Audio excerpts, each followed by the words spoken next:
नमस्कार साथियों, मैं हूं प्रदीप वर्मा। आप देख रहे हैं देसी मेंटर लाइव और आज हमारे साथ हैं अमित वर्मा और जितेंद्र भैया, जो अभी हाल में ही कांग्रेस के जिलाध्यक्ष थे और हाल ही में उन्होंने जो है कांग्रेस पार्टी को छोड़ करके बसपा में शामिल हुए हैं। और आज हम उनसे चर्चा करते हैं कि जो है आपकी राजनीतिक यात्रा कब से और कहां से शुरू हुई है। जी सर, बताएं। प्रदीप भाई, मैं राजनीतिक जीवन छात्र जीवन अपना जो है राजनीति से शुरू हुआ, लेकिन प्रेरणा हम लोग जो है उनको मानते हैं। हमारे यहाँ हम लोग के महापुरुष गांधी कहे गए स्वर्गीय जयराम वर्मा जी और पूर्वांचल के गांधी कहे गए। तो कहीं न कहीं से उनसे प्रेरणा लेते हुए हम लोगों ने राजनीतिक जीवन अपना चालू किया और उनका जो देश विदेश का दौरा रहा बहुत चर्चित रहा। और सही जो गांधी जी का अपना जीवन था उसी तर्ज पे उनका भी अपना जीवन था, बेस्वार्थ। आज भी उनका घर देख सकते हैं, वही है, उसी अवस्था में है सब कुछ, उनका परिवार, हर चीज़। भाई उनकी ईमानदारी तो फेमस है, क्योंकि वो सरकार में रहते हुए जो है सरकारी दफ्तर के अलावा वो उसका जो है केरोसिन ऑयल भी नहीं जलाते थे, ये भी फेमस है। बिल्कुल। तो कहीं न कहीं देश को तरक्की के लिए ये सब चीज़ें जो है उस दौर में हुआ। अच्छा, फिर उसके बाद मैं 2000 इलाहाबाद गया ना, वहाँ करीब 7-8 साल था। जैसे मन आया तो चुनाव लड़ने का, तो 2005 में जिला पंचायत पहली बार मैं लड़ा। 8000 वोट मिला, जनता का बड़ा प्यार मिला और बड़ा दुलार मिला। तो मैं सबका धन्यवाद देता हूँ। उस समय सारे साथियों ने पूरा बढ़ चढ़ के मुझको जो है निर्दल जो है चुनाव लड़ाया था। और फिर पिताजी जो है बसपा से जुड़े रहे और एमएलसी का टिकट का मामला था, किसी कारणों से उनका टिकट कटा। तो कहीं से वो अपनी राजनीति जो है, और उस समय पिताजी झंडा उठाए थे जब बीएसपी का कैडर शुरू हुआ था।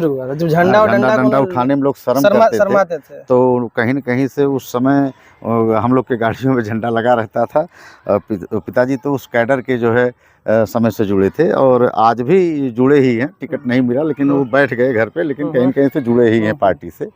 और मैं उसके बाद जब वो थोड़ा सा सक्रिय कम हुई, राजनीति से इंटरेस्ट, बाकी समाज सेवा और समाज से तो जुड़े ही रहे। और कहीं न कहीं से जो है मैं कांग्रेस में अपना जो गया 2009 में। तो मुझको लगा कि जो है माननीय राहुल गांधी जी यूथ थे उस समय, आज भी हैं। तो कहीं न कहीं से लगा कि जो है देश का जो है भला होगा, चलते हैं, समाज का भला होगा, जुड़ते हैं। तो संगठन का उन्होंने चुनाव रखा था, यूथ कांग्रेस का। तो उस समय 2010 में हम लोग संगठन में चुनाव जीत के आए थे। और जीत के आए थे तो भागीदारी भी हम लोगों की अच्छी थी, बैकवर्ड की भागीदारी अच्छी थी, माइनॉरिटी की भागीदारी अच्छी थी, हमारे दलित समाज भाइयों की, एससी भाइयों की भागीदारी ठीक थी, सभी साथियों की भागीदारी अच्छी रही। और कहीं न कहीं से एक आस जगी कि कहीं न कहीं से हम लोग को भी जगह अब यहाँ मिलेगा। और तमाम तरीके से संघर्ष किया। और फिर पिछड़ा वर्ग का मैं प्रदेश महासचिव भी रहा और प्रभारी रहा बलिया कांग्रेस से। हाँ, कांग्रेस से मऊ और बलिया का, आजमगढ़ का प्रभारी भी रहा, काम किया वहाँ जिलों में। फिर कांग्रेस में सर आप कितने सालों से संघर्ष कर रहे थे? कांग्रेस में मेरा 16 साल का संघर्ष हो गया। 16 साल का लगभग संघर्ष हो गया। जिम्मेदारियों को मैंने बेखूबी से निभाया और निभाना भी चाहिए। जिस दल में रहे ईमानदारी से निभाना चाहिए। तो मैंने ईमानदारी से निभाया। मुझको उसी ईमानदारी को देखते हुए पार्टी ने जो है जिला अध्यक्ष बनाया।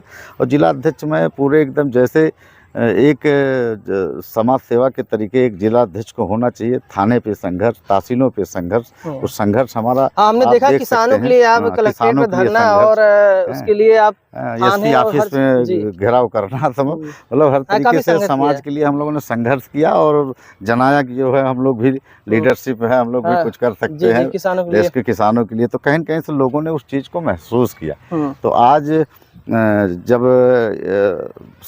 अच्छा, कांग्रेस का छोड़ने का कारण भी रहा कि 17 में गठबंधन कर लिए ये लोग, फिर 22 में चलो मौका नहीं मिला, कोई बात नहीं, फिर 24 में जो है आप फिर गठबंधन कर लिए। फिर हम लोग कहे चलो देश में जो है परिवर्तन लाना है, बीजेपी को हटाना है। तो सब लोग जुट के जो है गठबंधन को चुनाव यहाँ से जिताया। माननीय लालजी वर्मा जी यहाँ से चुनाव जीते। फिलहाल ठीक ठाक चलता रहा। फिर उपचुनाव में ये हुआ कम से कम एक सीट तो यहाँ तो मिल जाए। ठीक है, सब समाजवादी की ही सीट है, लेकिन एक सीट तो मिल जाए। तो कहीं न कहीं से वो बात बनती नहीं दिखी।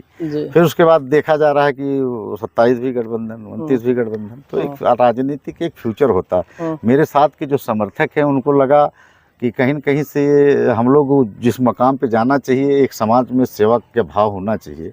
जब तक आदमी पद पे रह के तो वो चीज़ नहीं हो सकता, जब तक आप सांसद, विधायक या प्रधान कुछ भी ना बने, तब तक आपकी छवि दिखाई नहीं पड़ सकती कि आप उस लेवल के लोग हैं कि नहीं हैं। तो सब लोगों ने जो है लगा कि जो है, उसके बाद मैं राहुल जी से मिलने का प्रयास किया। खैर मुलाकात, पार्टी छोड़ने का मेन कारण क्या रहा? मेन कारण यही रहा कि इतने निष्ठा भाव से हम लोग लगे रहे, 16 सालों से लगे रहे, और जब अपनी बात रखने की मैंने प्रयास की तो जब वहाँ बात नहीं रख पाए तो कहीं न कहीं से लगा कि जो है केवल ओबीसी की बात होती है और केवल बात होती है। जैसे अब भाजपा का जो सिस्टम है वही कांग्रेस का सिस्टम है, वही कांग्रेसी है, वही भाजपाई है। तो जो लोग कहते थे हमारे समाज, मतलब बसपा के लोग, सच्चाई तो वही दिखी। तो कहीं न कहीं से महसूस हुआ कि अब यहाँ ठीक नहीं है। मैं जिस दल में रहा, मैं क्या बुराई करूं, जो जैसा करेगा वैसा भरेगा। आशीर्वाद मेरा है कि वो भी पले फूलें। लेकिन मैं लगा कि चलो मैं अपने पुराने ही घर जाता हूं, जहां मेरे पिताजी अपनी राजनीतिक जीवन शुरुआत की थी।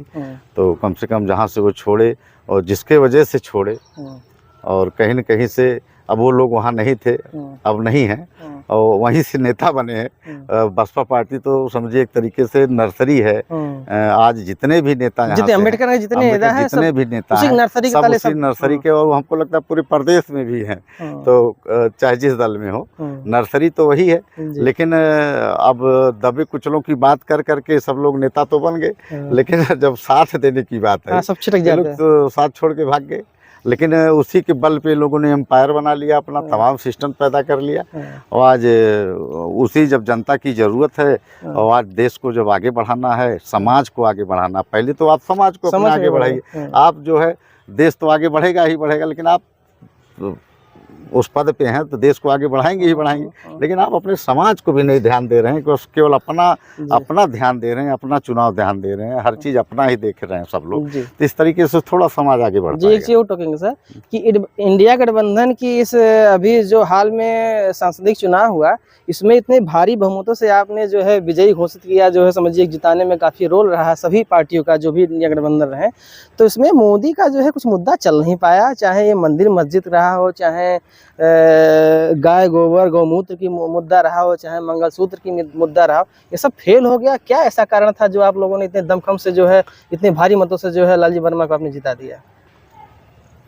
भाई देखिए, इस समय देश महंगाई से त्रस्त है और बेरोजगारी से त्रस्त है। इस चीज़ को जो है हम लोग तो उठाए ही उठाए, बसपा पार्टी भी उठा रही थी। इतनी बड़ी जो है प्रतिनिधि जो है बसपा ने मुस्लिम समाज को देने का प्रयास किया। 23 सीट उन्होंने समझ में दिया, मेरे समझ से है। और मैं अब पुरानी बात ना करके तो अपने दल की बात करूं तो ज़्यादा बेहतर है। उस समय जब बसपा थी, सारा विकास आप इस जिले का देखिए, पहले मैं बाहर के क्यों जाऊँ, ये तो स्वाभाविक, आप देख लीजिए सारा जिले बनाने से लेके मेडिकल कॉलेज, तमाम हर चीज जितने वास्ते हैं। नहीं तो लोग पहले कहाँ राजेपुर से आप फैजाबाद तक जाते थे, सोचिए पगडंडी थी और मतलब अगर साइड नहीं कोई हो सकता, एक दिन का पहले से आप राशन रख के तब वहाँ का बेचारा, चाहे कोई भी मजदूर हो तो वो तारीख पे जाता था, किसी काम से जाता था, मुख्यालय वो हुआ करता था। तो कहीं कहीं जिला बना, तमाम लोग जो है उससे अब लाभ लेते हैं। जिला होना भी जरूरी था। आप और दल भी थे, लेकिन उन दलों में ना जाकर बसपा ही क्यों चुना, और बसपा में लोगों का सामाजिक उद्धार कैसे करेंगे? प्रदीप भाई, आपने देखा होगा बस पहले तमाम छुआछूत इस तरीके से समाज को जो है किनारे करना। बसपा पार्टी जब आई, काशीराम जी ने ये पार्टी जब बनाई थी और तमाम लोग जो है साथ नहीं दे रहे थे, बड़े लोग संघर्षों से जो है पार्टी खड़ी हुई। पहले विधायक माननीय राम लखन वर्मा जी हुए, तो कहीं न कहीं से समाज के लोग, सारे समाज के लोगों को लगा नहीं अब ये पार्टी ठीक है और इसको बढ़ाना भी ठीक है और उसका फ़ायदा भी मिला। जो आज आप सब बराबरी का दर्जा मिलने लगा, हर जगह जो आपका सम्मान होने लगा, वो सब बसपा की देन है। ये तो माने ये बसपा और सपा ही दो पार्टियां थी, और इसमें मेन जिसका रोल है शुरुआती कि बसपा ने ही जो हर जन और हर समाज को सम्मान दिया कि आज जो जिसको तथाकथित जो है नीच और छोटे लोग कहते हैं, वो आज हमारे आपके बल बैठ पा रहे। नहीं तो ये स्थिति ना होती। जो मनवादियों की जो ये दशा थी, जो ये इतना मतलब इस तरह से प्रचार सबके दिमाग में कूट के निगेटिव चीज़ भर दी है कि ये छोटा है, ये ऊंच नीच है, ये छुआछूत, ये सब चीज़ें समझे कि बसपा ही जो था कि जो सभी जो है निचले तबके, गरीब तबके के लोगों को ऊपर लाने की कोशिश किया। कांग्रेस भी बहुत दिन तक थी और भाजपा भी रही, सपा भी रही। जो चीज़ बसपा ने किया, जो समाज में सबको एक दर्जा देने का काम किया, एक साथ उठने बैठने का सोच बदला, और वो बसपा की ही देन है।